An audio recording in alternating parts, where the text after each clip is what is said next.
The iron was still hot when Garrett Dalton pressed it against her own shoulder. The smell of burning flesh mixing with the acrid smoke that filled the cramped room above the Silver Dollar Saloon in Jamestown, California. She bit down on the leather strap between her teeth, so hard she thought her jaw might break, tears streaming down her face as she obliterated the mark her former owner had burned into her skin 3 years ago. It was 1872, and she was finally free, but freedom came with scars that went deeper than the brand she was trying to erase. The pain was blinding, white-hot and all-consuming, but Garrett welcomed it because it meant she was taking back control of her own body, her own life. When she finally pulled the iron away, her hand shaking so badly she nearly dropped it, she looked down at the ruined flesh and saw nothing but red, angry skin where the initials had once been. It would scar differently now, just a mess of tissue instead of letters that spelled out someone else's claim on her. She collapsed onto the narrow bed, breathing hard, her whole body trembling with shock and pain.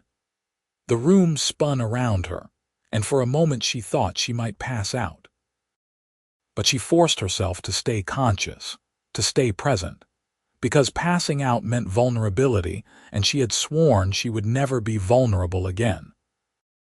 Garrett had been born free in Kentucky, the daughter of a seamstress and a blacksmith, but when her parents died of cholera when she was 15, she had no one to protect her. A man named Marcus Weatherby had taken her in, promised her work and safety, and then sold her to a brothel owner in St. Louis before she even understood what was happening. The brand came later, when she tried to run the first time. It was burned into her left shoulder blade, his initials marking her as his property, a warning to anyone who might help her escape. She had finally gotten away 2 months ago, stealing money from a drunk customer and buying a ticket on the westbound train. She had chosen California because it was as far from St. Louis as she could get, and Jamestown because it was small enough that she hoped she could disappear into the mining town's transient population. She had been working as a laundress, keeping her head down, saving every penny she could, and trying to forget the feeling of being owned. The knock on her door made her jump, her heart racing with immediate fear. She grabbed the small pistol she kept under her pillow and held it with shaking hands. "Miss Dalton, are you all right? I heard something fall." The voice was male, deep and concerned, and she recognized it as belonging to the man who lived in the room next to hers. "I'm fine," she called out, her voice hoarse from screaming into the leather strap. "Just knocked something over." There was a pause, and she thought he might leave, but then he spoke again. "I don't mean to pry, but I smell burning. If you have a lamp problem, the whole building could go up." Garrett cursed under her breath. She hadn't thought about the smell. She forced herself to stand, wrapping a shawl around her shoulders even though the movement made her gasp with pain, and opened the door just a crack.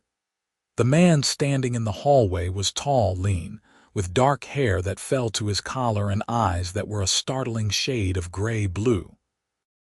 He was maybe 25, just a few years older than her own 22 years, and he wore the dusty clothes of a ranch hand. She had seen him coming and going but had never spoken to him before. His name was Holden, she thought, or maybe Harrison. She hadn't paid much attention. "The lamp is fine," she said, keeping the door mostly closed. "Thank you for your concern." Those gray-blue eyes studied her face, taking in the paleness of her skin, the sweat on her forehead, the way she was trembling. "You look like you are about to fall over," he said quietly. "Are you sick?" "Should I fetch the doctor?" "No doctor," Garrett said quickly, too quickly. "I'm fine, just a headache." He did not look convinced, but he nodded slowly. "All right, but if you need anything, I am just next door. Name is Hayes Fletcher, by the way. We have been neighbors for a month now, and I figured I should introduce myself properly." Garrett Dalton, she said, because refusing to give her name would seem suspicious. And I truly am fine, Mr. Fletcher. Hayes, he corrected gently. We are neighbors, after all. She nodded, just wanting him to leave so she could collapse back onto the bed and deal with the pain radiating from her shoulder. Hayes, then. Good night. She closed the door before he could say anything else and locked it, then stumbled back to the bed. The burned area on her shoulder was screaming with pain, and she knew she needed to clean it and bandage it, but the effort seemed beyond her. She managed to pour some whiskey over the wound, biting down on her hand to keep from crying out, and then she did pass out, her body finally surrendering to the shock and pain. When she woke, it was morning and her shoulder was on fire. She could barely move her left arm, and when she looked at the burn in the small mirror on her wall, she saw that it was red and angry, possibly infected. She needed medicine, needed bandages, but she had spent most of her savings on the iron and the whiskey, and she still owed rent at the end of the week. Garrett forced herself to get dressed, biting back whimpers of pain as she pulled on her worn dress. She had laundry to pick up from the hotel, had to work, or she would not eat. She wrapped her shoulder as best she could with strips of cloth, pulled on a shawl to hide the bulk of the bandage, and headed out into the bright California morning. Jamestown was already bustling, miners and ranchers and merchants moving through the dusty streets. The town had grown up around the gold strikes in the nearby hills, and though the easy gold was long gone, there were still enough claims being worked to keep the town alive. Garrett kept her head down as she walked, avoiding eye contact, trying to be invisible. She was halfway to the hotel when her vision started to blur. She stopped, leaning against a hitching post, trying to breathe through the dizziness. Infection, she thought distantly. The burn was infected, and she was running a fever. She needed to get to the hotel, needed to work, needed to keep moving because stopping meant questions and questions meant attention and attention was dangerous. Miss Dalton. The voice was familiar, and she looked up to see Hayes Fletcher looking down at her with concern written all over his face. You look terrible. Let me help you. I am fine, she said automatically, but her voice was weak and unconvincing. You are burning up with fever, Hayes said, pressing the back of his hand to her forehead. Come on, let me get you to the doctor. No, Garrett said, trying to pull away, but her legs gave out beneath her. Hayes caught her before she hit the ground, his arms strong and steady around her. Stubborn woman, he muttered, but his voice was gentle. All right, no doctor if you are that set against it, but you cannot work like this. Let me get you back to your room. Garrett wanted to protest, but she did not have the strength. She let Hayes half carry her back to the boarding house, let him unlock her door with the key from her pocket, let him settle her onto the bed. She was too weak to fight, too sick to care about propriety or danger. Hayes looked around the small room, his eyes taking in the iron still sitting on the floor, the smell of burned flesh still lingering in the air. She saw his expression change as he put the pieces together, saw understanding and then anger flash across his face. What happened? He asked quietly, sitting down on the edge of the bed. Nothing, Garrett whispered, turning her face away. Please just go. I am not going anywhere, Hayes said firmly. You are sick and you need help. Now, I am going to take a look at whatever you did to yourself, and then I am going to take care of it. You can tell me the story or not. That is up to you, but I am not leaving. Garrett felt tears prick at her eyes. She was so tired of being strong, so tired of being alone, so tired of carrying all of this by herself. But trusting people was dangerous, and this man was a stranger, and she had no reason to believe he would not hurt her or use her or sell her out. Why do you care? She asked, her voice barely above a whisper. Hayes was quiet for a moment, and when he spoke, His voice was soft and sad. "My sister was taken by slavers when she was 16 before the war. We never found her, never knew what happened to her. I have spent the last 10 years hoping that someone, somewhere, showed her kindness when she needed it. So I guess I am paying forward a debt I can never repay." Garrett closed her eyes, feeling something crack inside her chest. She nodded slowly, and Hayes gently helped her sit up, helped her remove her shawl and the top of her dress so he could see the burn on her shoulder. She heard him draw in a sharp breath when he saw it, and she waited for the questions, the judgment, the horror. But when he spoke, his voice was steady and calm. "This is badly infected.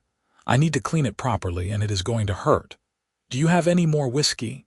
Garrett nodded toward the nearly empty bottle on the floor. Hayes retrieved it, along with clean water from the pitcher on her washstand. He worked quickly and efficiently, cleaning the burn with a gentleness that surprised her. She bit down on the leather strap again, tears streaming down her face, but she did not cry out. When he was done, he bandaged the wound with clean strips of cloth that he tore from his own shirt, and then he helped her lie back down. "You are going to need to rest for at least a few days," he said. "That burn is serious, and the infection could get worse if you do not let it heal." "I have to work," Garrett said weakly. "I have rent due at the end of the week." "I will take care of it," Hayes said. "Do not worry about the money right now, just focus on getting better." "Why?" Garrett asked again, searching his face for some hidden motive, some sign that this kindness was a trap. Hayes met her eyes, and she saw nothing but honesty in his gaze. "Because you need help and I am here, and it is the right thing to do. It does not have to be more complicated than that." Over the next 3 days, Hayes took care of Garrett with a patience and kindness she had never experienced before. He brought her food, changed her bandages, sat with her when the fever dreams got bad. He talked to her landlady and paid her rent, talked to the hotel and told them she was sick. He asked her no questions about the brand, about where she had come from, about why she had burned herself. He simply helped her, expecting nothing in return. On the 4th day, the fever broke, and Garrett woke up clear-headed for the first time since she had burned herself. Hayes was sitting in the chair by her bed, reading a battered copy of a dime novel, and he looked up when she stirred. "Welcome back," he said with a small smile. "You had me worried there for a while." "How long was I sick?" Garrett asked, her voice hoarse. 3 days. "The fever broke last night, but you have been sleeping since then." Hayes set the book aside and moved to sit on the edge of the bed. "How do you feel?" "Weak," Garrett admitted. "But better. Thank you, Hayes. I do not know how I can ever repay you. You do not owe me anything," Hayes said firmly. "I am just glad you are all right." Garrett looked at him, at this man who had shown her such unexpected kindness, and felt something shift inside her. She had spent so long trusting no one, letting no one close, that she had forgotten what it felt like to have someone care about her well-being without wanting something in return. "Can I ask you something?" she said quietly. "Anything. Why did you really help me? And please do not tell me it is just because of your sister. There has to be more to it than that." Hayes was quiet for a long moment, and Garrett saw something vulnerable flash across his face. "The truth. Because when I saw you that first time in the hallway, trying so hard to be strong even though you were clearly in pain, I recognized something in you. Something I have felt myself. You looked like someone who had been through hell and was still fighting to survive, and I admired that. I wanted to help because I think you deserve kindness, deserve someone in your corner." Garrett felt tears prick at her eyes again, but this time they were not tears of pain or fear, but something else entirely, something that felt dangerously like hope. "I was branded," she said quietly, needing him to know, needing him to understand. 3 years ago by a man who thought he owned me. I burned it off because I could not stand seeing his mark on my body anymore. I needed to take back control, even if it meant scarring myself worse. Hayes reached out slowly, giving her time to pull away, and gently took her hand in his. "Can I see it?" Garrett hesitated, then nodded. She turned slightly, wincing at the pull on her healing skin, and let him carefully peel back the bandage. The burn was still red and angry, but the infection was clearing up and the swelling had gone down. Hayes looked at the ruined skin for a long moment, and Garrett held her breath, waiting for his reaction. Then he did something she never expected. He leaned down and pressed a gentle kiss to the scarred skin, his lips warm against her shoulder. "You are no one's property," he said quietly, his breath ghosting over her skin. "You are a free woman, and you are brave, and you are strong, and no one has the right to mark you as if you were cattle." Garrett felt something break open inside her chest, something that had been locked away for so long she had forgotten it existed. She turned to look at Hayes and saw her own feelings reflected in his eyes. Without thinking, she reached up and touched his face, her fingers tracing the line of his jaw. "Hayes," she whispered, and then he was kissing her, soft and gentle and reverent, as if she was something precious and fragile. Garrett kissed him back, pouring all of her fear and hope and desperate longing into the kiss, and when they finally pulled apart, they were both breathing hard. "I should not have done that," Hayes said, but he did not let go of her hand. "You are still recovering, and I do not want to take advantage." "You are not taking advantage," Garrett said firmly. "I wanted you to kiss me. I have wanted it since you first knocked on my door and asked if I was all right." Hayes smiled, a real smile that lit up his whole face.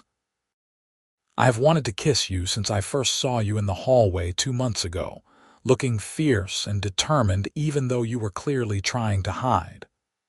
Why did you not say anything before? Because you looked like you needed to be left alone, like you were healing from something." "I did not want to intrude." Garrett squeezed his hand. "Thank you for that, and thank you for helping me now. I do not think I would have survived without you." "You would have," Hayes said with certainty. "You are a survivor, Garrett Dalton. I can see that in you, but I am glad I got to help." Over the next few weeks, as Garrett healed, she and Hayes grew closer. He would come to her room in the evenings after he finished work at the ranch outside of town, and they would talk for hours. He told her about his life in Missouri, about losing his sister, about coming west to try to outrun his grief.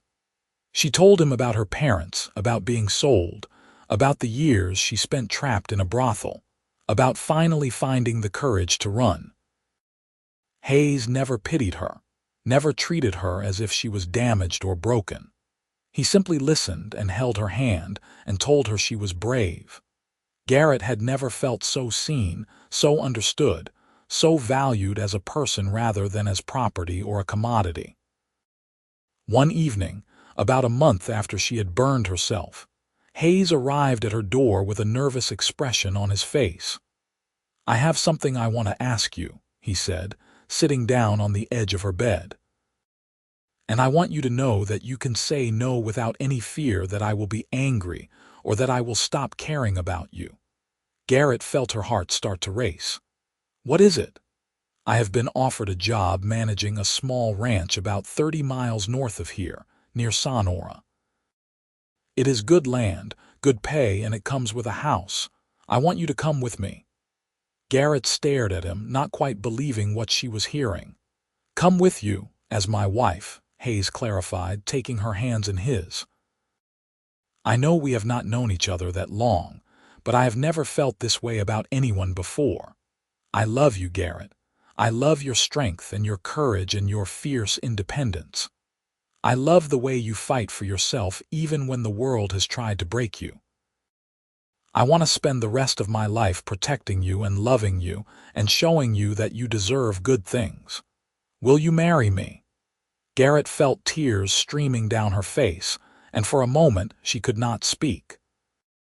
Everything in her life had been hard and painful and full of loss, and the idea that she could have something good, something pure and honest and true, seemed impossible. "I love you too," she finally whispered. "I did not think I could ever trust anyone again, but I trust you. I trust you with my heart and my life and my future. Yes, Hayes, I will marry you." Hayes let out a breath that was half laugh, half sob, and pulled her into his arms, kissing her with a passion that made her head spin. When they finally pulled apart, they were both grinning like fools. "We should do it soon," Hayes said. "Before I have to leave for the new job, there is a minister in town who can marry us." "Tomorrow," Garrett said impulsively. "Let us get married tomorrow." Hayes laughed, a sound of pure joy. "Tomorrow it is." They were married the next day in a small ceremony at the church on the edge of town. Garrett wore a simple dress that she had sewn herself, and Hayes wore his best shirt and trousers. The minister's wife and Hayes's boss from the ranch served as witnesses.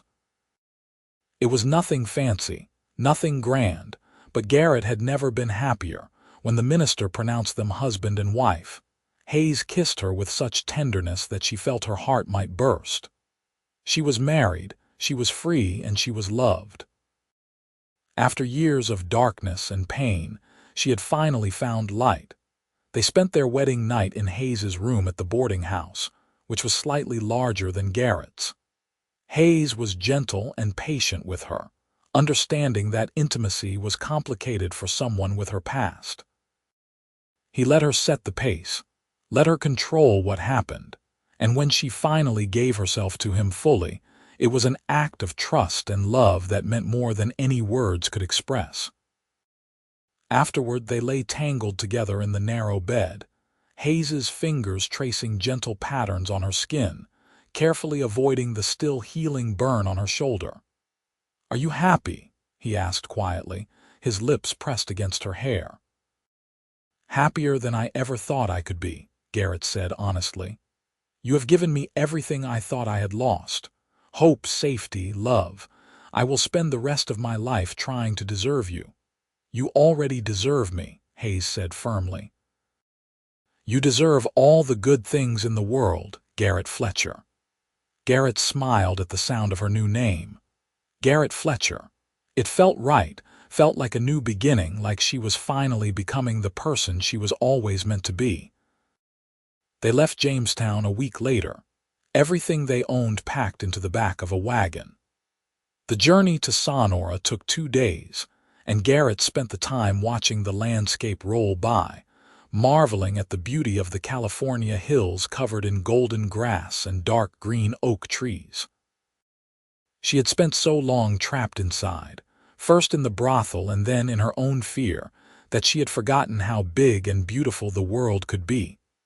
The ranch was small but well-maintained, with a sturdy house, a barn, and several outbuildings. There were 100 head of cattle, a few horses, and more land than Garrett had ever seen in one place. The previous manager had died suddenly, and the owner, a wealthy merchant in San Francisco, needed someone reliable to run the operation. Hayes threw himself into the work with enthusiasm, rising before dawn to check on the cattle, mending fences, breaking horses. Garrett kept the house, planted a garden, learned how to cook and preserve food. It was hard work, but it was honest work, and it was theirs. In the evenings, they would sit on the porch and watch the sun set over the hills, Hayes's arm around her shoulders, her head resting against his chest. They would talk about their day, about their plans for the future, about the life they were building together. "I want to give you everything," Hayes said one evening, about 3 months after they had moved to the ranch. "I want to give you security and comfort and a home where you always feel safe." "You already have," Garrett said, tilting her head up to kiss him. "You have given me more than I ever dreamed possible. I want to give you children too, if you want them. I know that might be complicated, given your past, but I want you to know that I would love to have a family with you." Garrett felt her heart clench with emotion. She had never allowed herself to think about children, never allowed herself to imagine a future where she could be a mother. But now, with Hayes, anything seemed possible.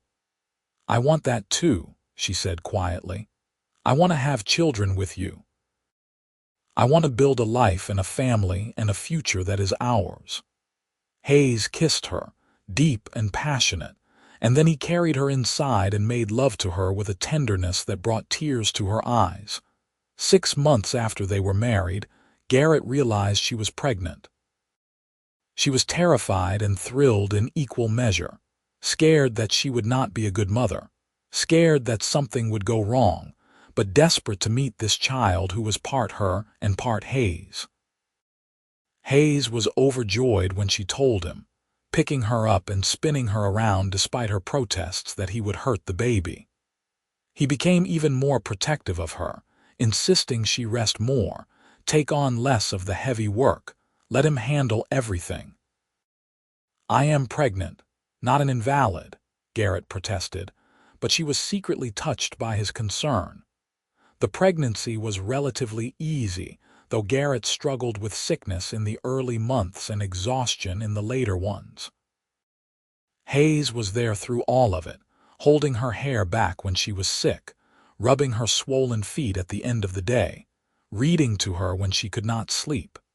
As her belly grew, Garrett found herself thinking more and more about the future.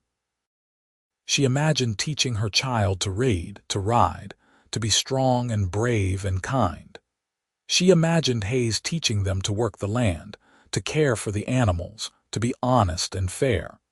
She imagined a life full of love and laughter and joy, so different from the life she had lived before. One evening, when she was about 7 months along, Hayes came home from checking on the cattle to find Garrett sitting on the porch, her hand resting on her swollen belly, tears streaming down her face. "What is wrong?" he asked, immediately kneeling beside her, his hands on her knees.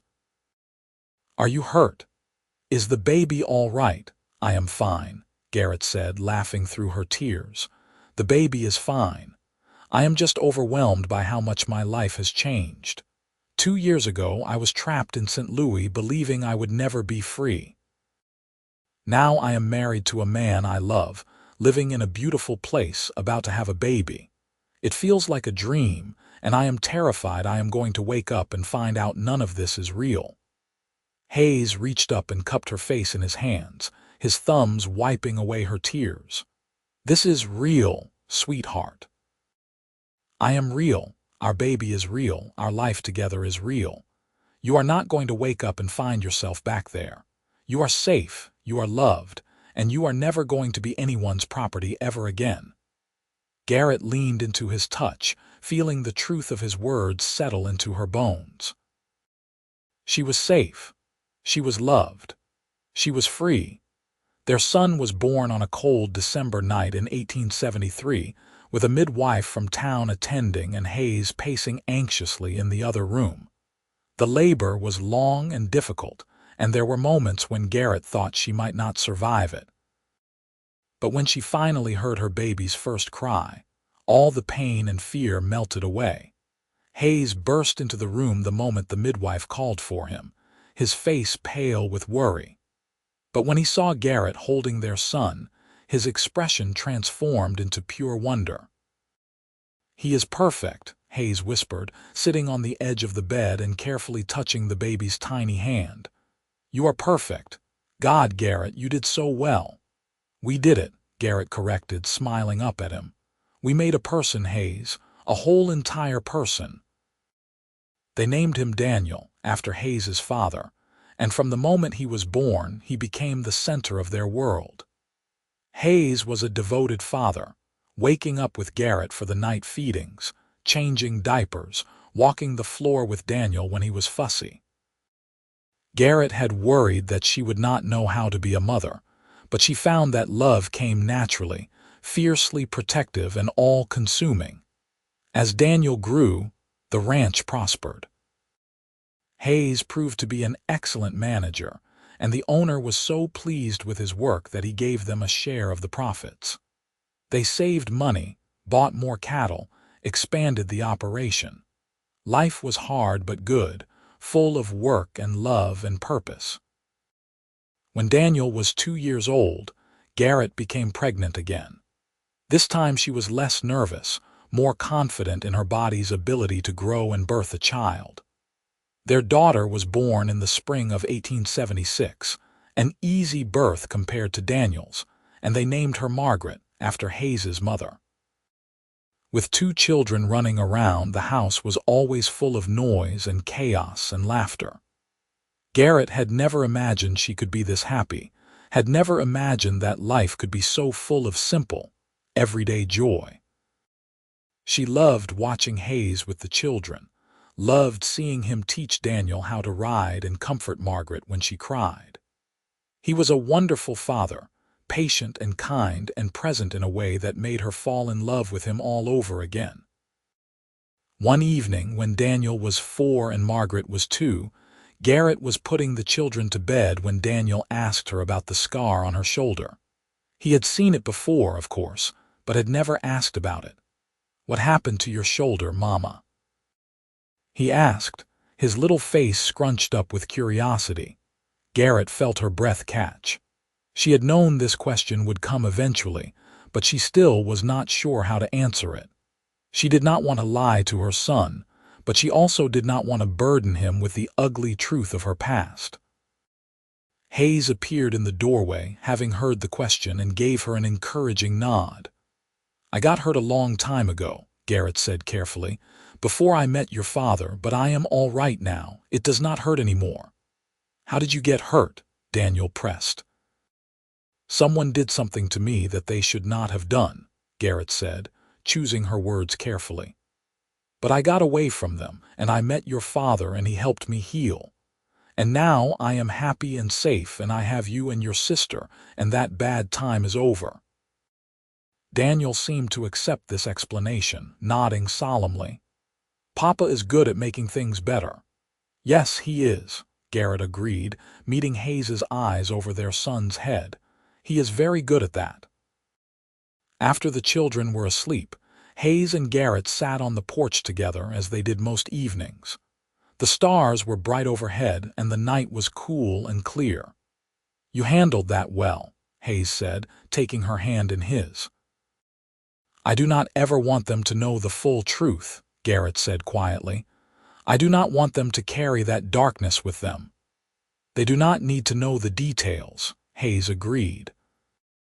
"But I think someday, when they are older, it might be important for them to know that you survived something terrible and came out the other side stronger. That is a powerful lesson."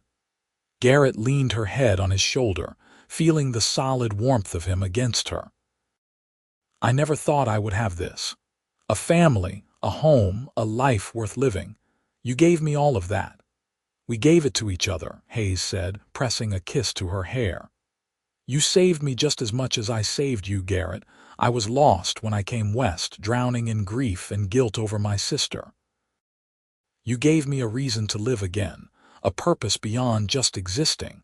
You gave me love and hope and a future. I thank God every day that I knocked on your door that night." "I thank God you did not give up when I told you to go away," Garrett said with a small laugh. They sat in comfortable silence for a while, watching the stars wheel overhead. Garrett thought about how far she had come, about the girl she had been, and the woman she had become. She thought about the brand that had once marked her as property, now hidden beneath layers of scar tissue and years of healing. She thought about Hayes's kiss, about his words, about the way he had seen her as a person when everyone else had seen her as a thing to be used. "I love you," she said quietly. "I do not say it enough, but I love you more than I can ever express." "I love you too," Hayes said, turning to cup her face in his hands. "You are the best thing that ever happened to me, Garrett Fletcher. You and our children are my whole world." He kissed her then, slow and sweet and full of promise, and Garrett kissed him back with her whole heart. The years passed in a blur of work and family and quiet happiness. Daniel grew into a serious, thoughtful boy who loved reading and taking care of the animals. Margaret grew into a wild, fearless girl who was always climbing trees and getting into mischief. Hayes taught them both to ride and rope and work the land. Garrett taught them to read and write and be kind to others. In 1878, Garrett gave birth to their third child, another boy they named Samuel. He was a happy, easy baby who rarely cried and seemed content just to be held. With 3 children, the house was even more chaotic, but Garrett thrived on it. She loved the noise and the mess and the constant demands on her time. She loved being needed, being loved, being part of something bigger than herself. The ranch continued to prosper.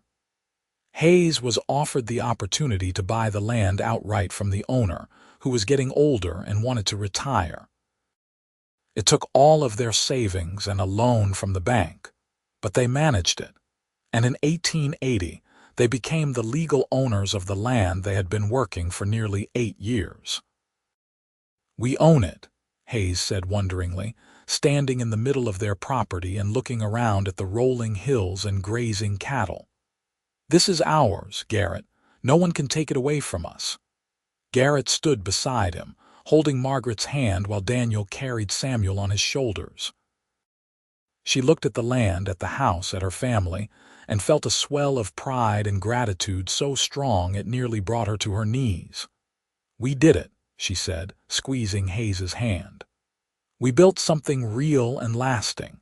We built a legacy for our children." Hayes pulled her close, kissing the top of her head. "You built a legacy for our children. You took everything that was done to you and you refused to let it break you. You turned pain into strength, trauma into resilience. Our children will grow up knowing that they come from a mother who is a survivor, a fighter, a woman who refused to be defined by what others tried to make her. That is the greatest gift you could give them." Garrett felt tears prick at her eyes, but they were happy tears, tears of joy and fulfillment and peace. She had spent so many years running from her past, trying to hide from it, trying to pretend it had not happened. But standing here with Hayes and their children, on land that belonged to them, she realized that her past was part of her story, but it did not have to define her future. As the children grew older, Garrett began to get more involved in the community. She joined the Church Ladies' Auxiliary, helped organize socials and fundraisers, made friends with other women in the area. It was nerve-wracking at first, putting herself out there, risking questions and judgment. But Hayes was right beside her, supporting her, reminding her that she had nothing to be ashamed of. There were people in town who heard rumors about her past, who whispered behind their hands and gave her judgmental looks. But there were also people who admired her, who saw her as a symbol of strength and resilience. The minister's wife became a close friend, as did several of the other ranch wives in the area. They formed a tight-knit community, supporting each other through hardships and celebrating each other's joys. In 1883, when Daniel was 10, Margaret was 7, and Samuel was 5. A man came to the ranch asking to speak with Garrett. She was in the garden when Hayes came to get her, his face troubled. "There is someone here to see you," he said quietly. "He says he knew you in St. Louis." Garrett felt her blood run cold. She had not thought about St. Louis in years, had pushed those memories as far down as they would go. The idea that someone from that time had found her here, in her safe haven, made her feel sick. "Who is he?" she asked, her voice shaking. "He says his name is Thomas Graham, and he was a customer at the brothel where you were held. He says he wants to talk to you, but I told him I needed to check with you first. I can send him away if you want, Garrett. You do not owe him anything." Garrett took a deep breath, trying to steady herself. Thomas Graham. She remembered the name, remembered a young man who had come to the brothel a handful of times but had always been kind, had never hurt her. He had been one of the few customers who treated the women like people rather than objects. "I will talk to him," she said finally. "But I want you there with me." Hayes nodded, taking her hand and squeezing it tight. Together they walked to the front of the house, where a man in his 30s stood next to a horse, looking nervous and uncomfortable. He looked up when they approached, and Garrett saw recognition flicker in his eyes. "Miss Dalton," he said, then corrected himself. "Or I suppose it is Mrs. now. I apologize for showing up unannounced. I know this must be a shock." "What do you want?" Garrett asked, keeping her voice steady. "I wanted to tell you that Marcus Weatherby is dead," Thomas said bluntly. "He died in a bar fight 6 months ago in St. Louis. I thought you would want to know." Garrett felt something loosen in her chest, something she had not even realized was still tight. Marcus Weatherby, the man who had sold her, who had branded her, who had haunted her nightmares for years, was dead. He could never hurt her again, could never find her, could never reclaim her. "Why did you come all this way to tell me?" she asked. Thomas looked uncomfortable. "Because I always felt guilty about what happened to you and the other women. I was young and stupid, and I told myself that it was not my responsibility, that I was just a customer. But the truth is, I knew what was happening was wrong, and I did nothing to stop it. When I heard you had escaped, I was glad. And when I heard Weatherby was dead, I wanted to make sure you knew so you could stop looking over your shoulder." Garrett studied him for a long moment, seeing genuine remorse in his eyes. "Thank you," she said finally. "I appreciate you coming all this way to tell me. It does give me peace of mind." Thomas nodded, seeming relieved. "I am glad you made it out. I am glad you have a good life now. You deserve it." He mounted his horse and rode away, and Garrett stood watching him go, Hayes's arm around her shoulders. "Are you all right?" Hayes asked quietly. "I am better than all right," Garrett said, turning to look up at him. "He is dead, Hayes. The man who hurt me, who marked me as his property, is dead. I am finally free of him, not just physically but in every way that matters." Hayes pulled her close, holding her tight against his chest. "You were already free, sweetheart. You freed yourself the day you got on that train, but I am glad you have this confirmation, this closure." That night, after the children were in bed, Garrett stood in front of the mirror and looked at the scar on her shoulder. It was white now, faded with time and repeated exposure to the sun. The initials were completely gone, replaced by a patch of raised, uneven skin that told its own story. She traced the scar with her fingers, remembering the pain of burning it away, remembering Hayes's kiss, remembering his words, "You are no one's property." She had carried those words with her every day since he spoke them, had let them shape the way she saw herself, the way she moved through the world. Hayes came up behind her, wrapping his arms around her waist and resting his chin on her uninjured shoulder. "What are you thinking about?" he asked softly. "I am thinking about how far I have come," Garrett said, covering his hands with hers. "I am thinking about how that scared, broken girl who burned herself in a dingy room above a saloon would be amazed by the woman I have become. I am thinking about how grateful I am that you saw past the pain and the fear to the person underneath." "I did not see past anything," Hayes said, pressing a kiss to her neck. "I saw all of you, including the pain and the fear, and I loved all of you. You were never broken, Garrett. You were bent, you were scarred, but you were never broken. You were always whole, always strong, always worthy of love and respect." Garrett turned in his arms and kissed him, pouring all of her love and gratitude into the kiss. He kissed her back with equal passion, and they made love that night with an intensity that felt like a celebration, a claiming, a promise renewed. The years continued to pass, each one bringing new challenges and new joys. Daniel grew into a quiet, thoughtful young man who wanted to be a teacher. Margaret grew into a spirited young woman who could outride and outrope most of the men in the county. Samuel grew into a sweet, gentle boy who loved music and art, Garrett and Hayes grew older together, their love deepening with each passing year.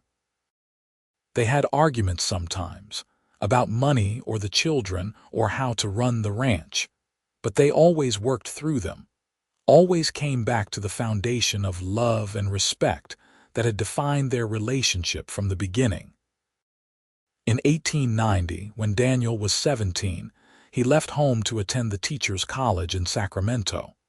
It was hard for Garrett to see him go, but she was proud of him for following his dreams. Margaret, at 14, was already being courted by several young men in the area, much to Hayes's dismay. Samuel, at 12, was becoming an accomplished fiddle player and often played at church socials and town dances. Garrett and Hayes found themselves with more time alone together than they had had in years. They would take long rides together through the hills, have picnics by the creek, sit on the porch and talk for hours. They rediscovered each other, falling in love all over again with the people they had become. One evening when they were lying in bed together, Hayes turned to Garrett and said, "Do you ever regret it? Marrying me, I mean, taking on this life of hard work and struggle." Garrett looked at him in surprise. "Regret it? Hayes, how could you even ask that?" "Because I did not give you much of a choice," Hayes said quietly. "You were vulnerable and sick, and I swooped in and took care of you, and then I asked you to marry me before you had really had time to recover, to figure out what you wanted. Sometimes I worry that you said yes because you felt obligated, or because you did not think you had any other options." Garrett sat up, looking down at him with fierce eyes. "Hayes Fletcher, you listen to me. I married you because I loved you, because I wanted to spend the rest of my life with you. Yes, I was vulnerable when we met, but you never took advantage of that. You gave me space and time and respect. You let me make my own choices. And I chose you freely and willingly because you are the best man I have ever known. I have never regretted it for a single second." Hayes reached up and pulled her down for a kiss, deep and passionate and full of relief. "I love you so much," he whispered against her lips. "Sometimes I still cannot believe you are mine." "I am not yours," Garrett said with a smile. "I am no one's property, remember. But I am with you by choice, by love, by commitment. And that is so much better than being owned." Hayes laughed, a sound of pure joy, and pulled her close. They made love with the easy familiarity of people who had been together for nearly 2 decades, but with the passion of new lovers, still eager for each other's touch. In 1892, Margaret married a young rancher from a neighboring property. It was a beautiful wedding, with the whole community in attendance.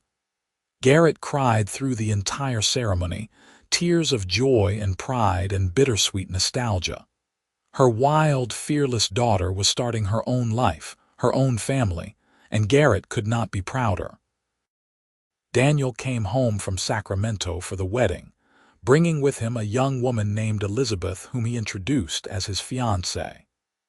They were married the following year in a quiet ceremony at the church, and Daniel accepted a teaching position at the school in Sonora so he could be close to family. Samuel, at 15, was still living at home and showing no signs of wanting to leave anytime soon. He was content to help Hayes run the ranch and play his fiddle at local dances.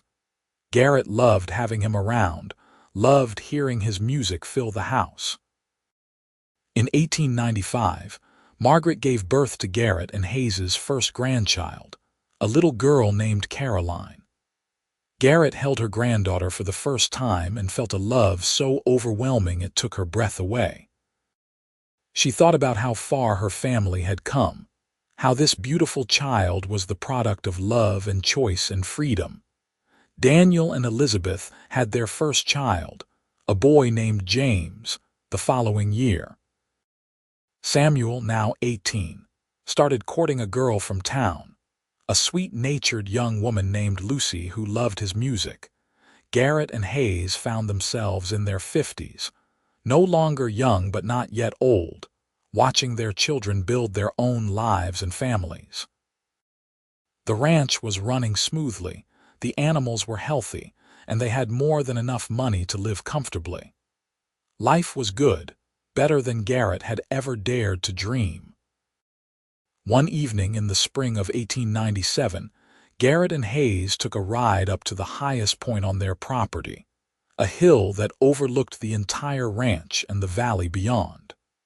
They sat on their horses and looked out at the land they had built their life on. "Do you ever think about what your life would have been like if you had not escaped?" Hayes asked quietly. "Sometimes," Garrett admitted, "but not as much as I used to. That life feels like it happened to someone else, like it was a bad dream I finally woke up from. This is my real life, the life I was always meant to have. You, our children, our grandchildren, this land. This is what is real." "I am so proud of you," Hayes said, reaching over to take her hand. "Proud of the woman you are, proud of the mother you have been, proud of the life you have built. You took something terrible and you turned it into something beautiful. That takes courage and strength that I cannot even comprehend." "I had help," Garrett said, squeezing his hand. "I had you. I never could have done any of this without you. We did it together," Hayes said. "That is what marriage is. Not one person saving the other, but two people choosing to walk through life side by side, supporting each other, loving each other, building something together." They sat in comfortable silence, watching the sun set over the hills, painting the sky in shades of orange and pink and gold. Garrett thought about the girl she had been at 22, scared and scarred and desperate for freedom. She thought about the woman she had become, strong and confident and surrounded by love. She thought about the journey between those 2 points, all the pain and struggle and triumph. "Thank you," she said quietly. "For what? For seeing me. For loving me. For kissing my scar and telling me I was no one's property. For giving me a life worth living." Hayes turned to her, his eyes shining with emotion. "Thank you for trusting me with your heart. Thank you for building a life with me. Thank you for giving me a family and a purpose, and a reason to wake up every morning with joy. You are the best thing that ever happened to me, Garrett Fletcher, and I will love you until the day I die and beyond." Garrett felt tears streaming down her face, but they were happy tears, tears of gratitude and love and contentment. She leaned over and kissed her husband, the man who had saved her and loved her and shown her what it meant to be truly free. As they rode back to the house, side by side under the emerging stars, Garrett felt a profound sense of peace. She had survived. She had thrived. She had built a life out of ashes and pain, had created beauty out of suffering. She had loved and been loved, had raised children and watched them flourish, had claimed her own story and written her own ending. She was no one's property. She was Garrett Fletcher, wife and mother and grandmother, rancher and survivor and warrior. She was free in every way that mattered, and she had Hayes to thank for helping her see that freedom was not just about escaping physical bonds, but about claiming her own worth, her own agency, her own identity. They reached the house to find Samuel and Lucy sitting on the porch, Samuel playing his fiddle while Lucy sang along. The music floated out across the ranch, sweet and pure and full of joy. Garrett and Hayes tied up their horses and climbed the porch steps, settling into their chairs to listen. This was her life now. Music and laughter and love, family and friends and community, work and purpose and meaning. This was what she had fought for, what she had survived for, what she had dared to hope for when hope seemed impossible. As the last notes of the song faded away, Garrett reached over and took Hayes's hand, feeling his fingers intertwine with hers. They sat together in the gathering darkness, surrounded by the life they had built, the love they had cultivated, the future they had created. Years later, when Garrett was in her 60s and Hayes in his late 60s, They would sit on that same porch and watch their grandchildren play in the yard. Daniel had 3 children now, Margaret had 4, and Samuel and Lucy had 2. The house was always full of noise and energy when the family came to visit, which was often. Garrett loved being a grandmother, loved spoiling the children and telling them stories and watching them grow. She saw pieces of herself and Hayes in each of them, saw the legacy they had created living on in these young lives.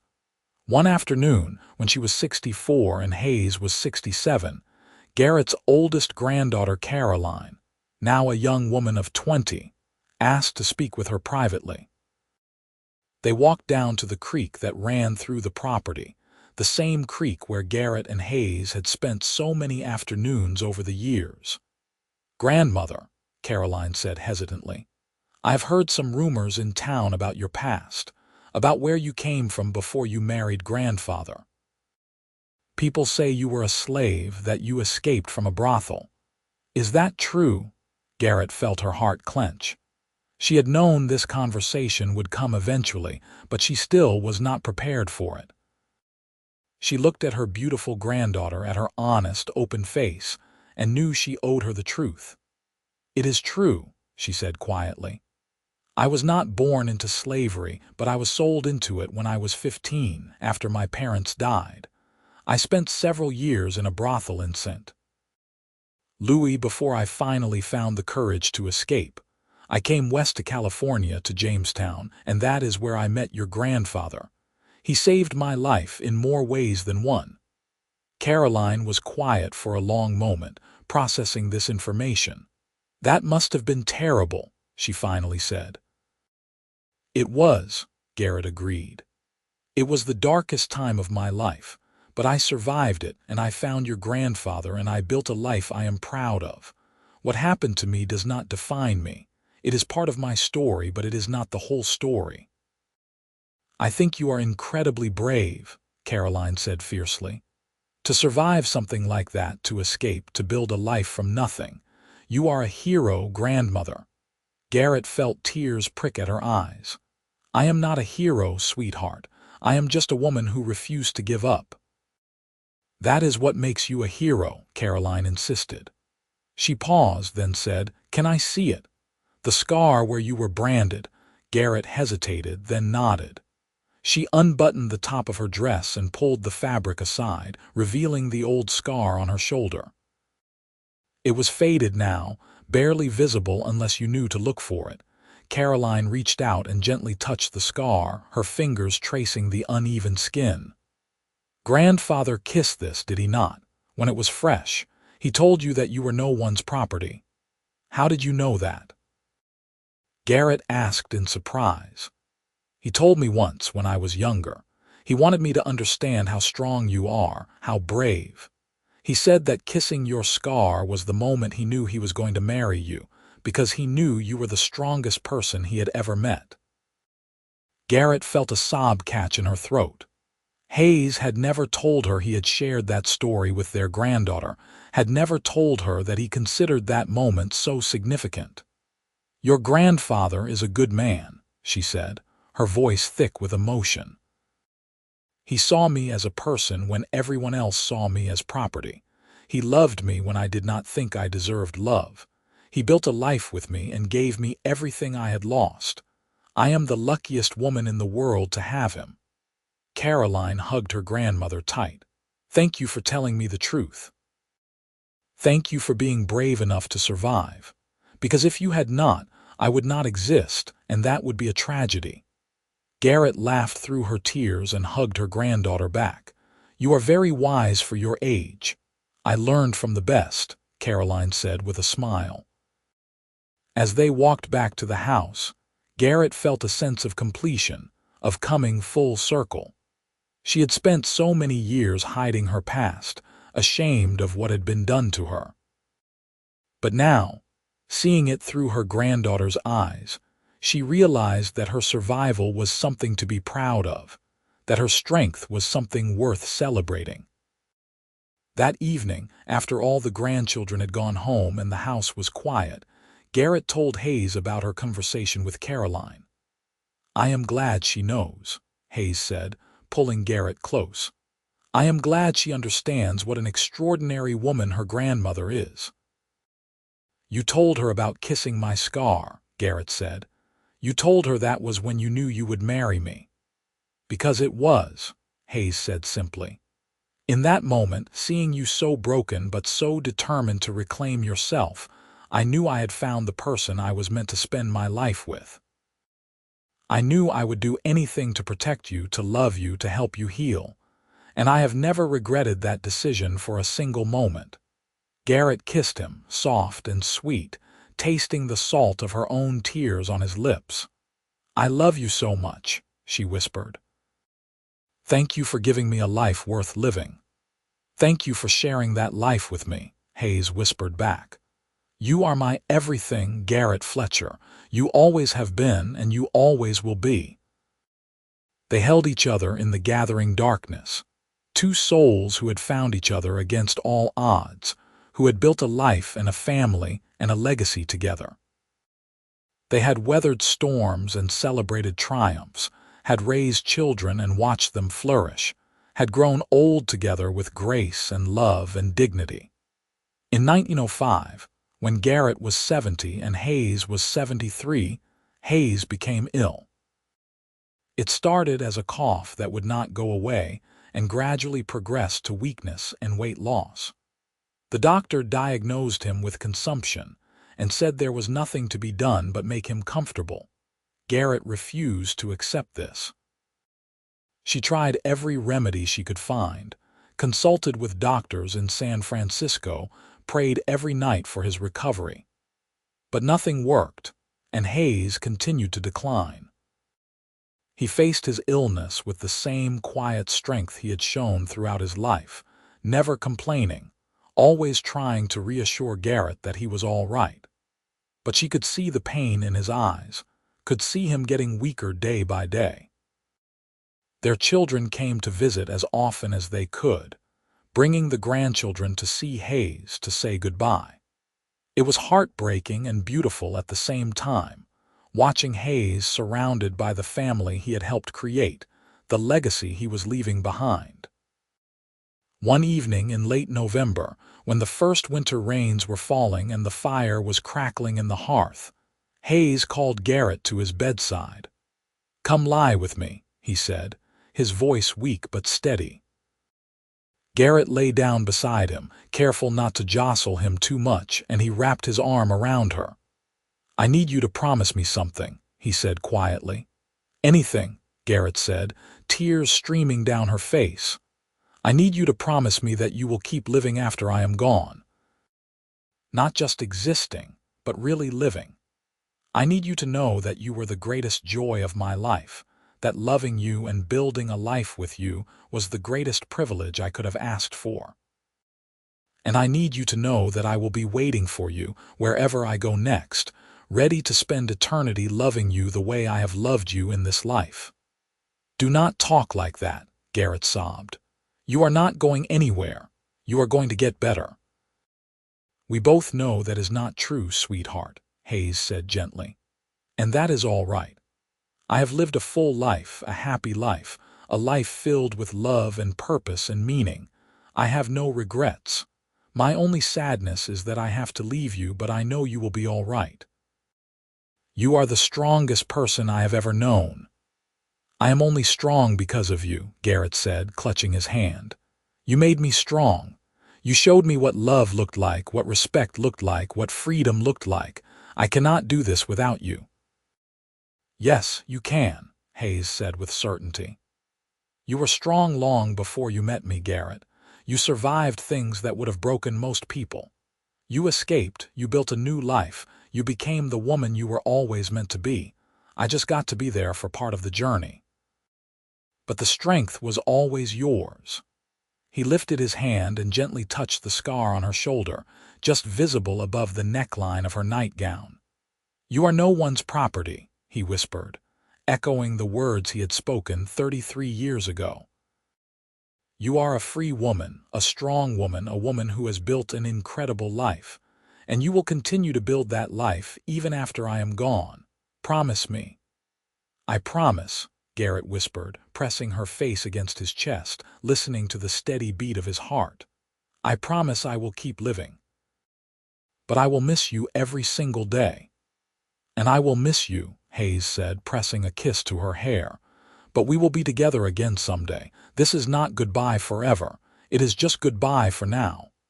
Hayes died 3 days later, peacefully in his sleep with Garrett holding his hand.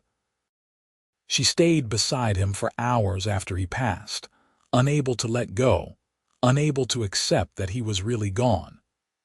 Their children finally coaxed her away, helped her prepare for the funeral, supported her through the grief that threatened to drown her.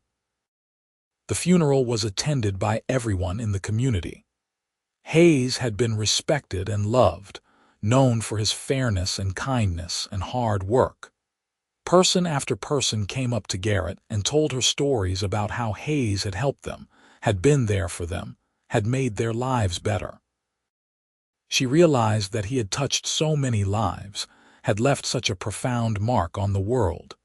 In the weeks and months after Hayes's death, Garrett struggled. She woke up every morning reaching for him, expecting to see him beside her, and the reality of his absence hit her like a physical blow. She went through the motions of living, taking care of the ranch, spending time with her children and grandchildren, but inside she felt hollow, incomplete. But slowly, gradually, she began to heal.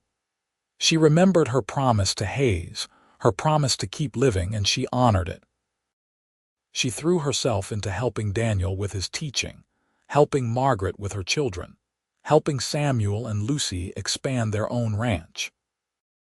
She became even more involved in the community, organizing charitable efforts, helping women in difficult situations, using her own story to give hope to others. One day, about a year after Hayes's death, Garrett was going through some of his things when she found a letter addressed to her. She opened it with shaking hands and read his words through tears. "My dearest Garrett," the letter began. "If you are reading this, then I am gone, and you are facing the world without me. I am so sorry to leave you, but I hope you know that every moment we had together was worth it. You made my life meaningful, gave me purpose and love and joy. You are the greatest gift I ever received. I know you are hurting right now, and I wish I could be there to hold you and comfort you. But I need you to remember what I have always told you: you are the strongest person I know. You survived things that would have destroyed most people. You built a life out of ashes. You raised incredible children who are now raising incredible children of their own. You have left such a profound mark on this world, and your work is not done yet. Keep living, my love. Keep fighting, keep loving, keep being the extraordinary woman you have always been. And know that I am with you always, in every sunset you watch, in every breeze that touches your face, in every moment of joy you experience. Death cannot separate us, not really. Our love transcends this life and will continue into the next. I will be waiting for you whenever you are ready to join me. But until then, live fully, love deeply, and know that you made all of my dreams come true just by existing. Yours forever, Hayes. Garrett read the letter 3 times, tears streaming down her face, and then she carefully folded it and put it in the pocket of her dress, close to her heart. Hayes was right. She was strong, and she had work to do, and she would honor his memory by living the fullest life she could. She lived for another 15 years after Hayes's death, watching her grandchildren grow up and have children of their own. She saw Caroline become a teacher like her father, saw Margaret's oldest son take over the family ranch, saw Samuel and Lucy's daughter become a talented musician. She told her story to anyone who would listen, using her experiences to advocate for women's rights and protections. In 1920, when Garrett was 85 years old, she died peacefully in her sleep, surrounded by her children and grandchildren. She was buried next to Hayes on the hill overlooking the ranch, the place where they had sat so many times over the years, watching the sunset and talking about their dreams. At her funeral, Caroline stood up to speak, her voice strong and clear. "My grandmother was the bravest person I ever knew," she said. "She survived horrors that most of us cannot even imagine. She was marked as property, but she refused to accept that definition. She escaped, she rebuilt her life, and she created a legacy of love and strength that will live on for generations.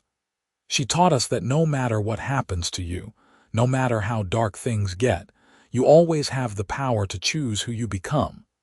She chose to be strong, to be kind, to be loving. And in doing so, she changed the world for everyone who knew her." Caroline paused, her hand going to the necklace around her neck, a small pendant that contained a tiny photograph of Garrett and Hayes on their wedding day. "She told me once that the moment that defined her life was when my grandfather kissed the scar on her shoulder and told her she was no one's property. That was the moment she realized she was free, not just physically, but in every way that mattered. That was the moment she understood that she was worthy of love and respect and dignity, and that understanding shaped everything that came after." She looked out at the crowd, at the dozens of people whose lives had been touched by Garrett's story. "We are all here today because my grandmother refused to give up. She refused to let her past define her future. She chose love over fear, hope over despair, strength over weakness. And in doing so, she built something beautiful and lasting. This ranch, this family, this community, all of it exists because one woman dared to believe she deserved more than what the world had given her." Caroline's voice broke, but she continued, "Rest in peace, grandmother. You were no one's property, but you were everyone's inspiration. We love you, we will miss you, and we will carry your story forward, making sure that future generations understand what it means to be truly free." As Garrett was laid to rest beside Hayes, the sun broke through the clouds, casting golden light over the ranch they had built together. And if anyone had been listening closely, they might have heard the sound of a fiddle playing in the distance, Samuel's tribute to his mother, a melody that spoke of love and loss and the enduring power of the human spirit. The ranch continued to thrive, passed down through the generations, each new owner adding their own chapter to the story, while honoring the foundation that Garrett and Hayes had built. And on the hill overlooking the property, two headstones stood side by side, weathered by time but still clearly readable. Garrett Fletcher, 1850–1920. Beloved wife, mother, grandmother, she was no one's property, she was everyone's inspiration. Hayes Fletcher, 1847–1905. Beloved husband, father, grandfather. He loved well and lived fully. And there, where the grass grew green and the wildflowers bloomed every spring, the legacy of their love continued on, a testament to the power of seeing someone as they truly are, of loving them not despite their scars but because of the strength those scars represent, of building a life together based on freedom and respect and unwavering devotion. Their story became legend in Jamestown and the surrounding areas, passed down through generations as a reminder that love can heal even the deepest wounds, that freedom is not just about escaping physical bondage, but about claiming your own worth and identity, and that two people who choose to walk through life together can create something beautiful and lasting that echoes through eternity.